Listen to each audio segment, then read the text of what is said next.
Building এর ইটা এক একটা করে ফালাইতো, তাইলে কি অবস্থা হইতো? বলে আল্লাহ বিল্ডিং বানাইবে তো এই ইটা আল্লাহ আসমান থেকে ফালাই দিয়েছি, বিল্ডিং বানানো লাগতো না। আমারই মাথা ভাইটা আমি ভর্ত হয়ে দিতাম। না, এই সমস্ত ভারী জিনিস এগুলি সব জমিনের ভিতর থেকে দিব।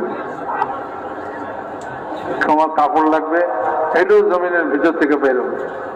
কাপড়ের গাছটি মাথার উপরে ফালাই দিলে উপর থেকে, তাহলে আমাদের কাপড় পিন্ধন লাগতো না, ও গাছটির তলে পরেই মরে যাওয়া।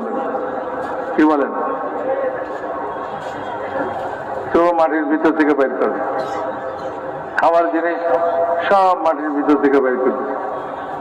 চাউল বলেন, গম বলেন, ফল ফাঁকড়া বলেন, এইগুলি যদি আসমান থেকে বস্তা ভরে ভরে ফালাইতো, আমরা তো বাজার থেকে বস্তা ভরে আনি না। কি বলেন?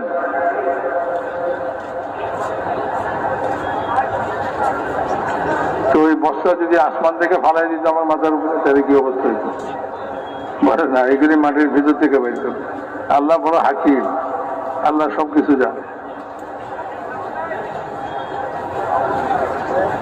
আল্লাহ তাআলার দুইটা সিফাত গুণ আছে, গুণবাচক নাম।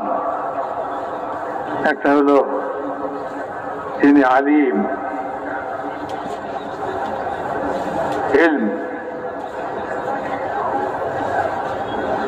আল্লাহ তাআলা বলেন আমি যতটুকু এলেম, আমার এলেম তোমাদেরকে দিছি, এইটুকুই তোমরা পাইছো, আমার সম্পূর্ণ এলেম তোমরা পাও নাই। ওয়ালা ইউহিতুনা বিশাইইন মিন ইলমিহি ইল্লা বিমা শাআ।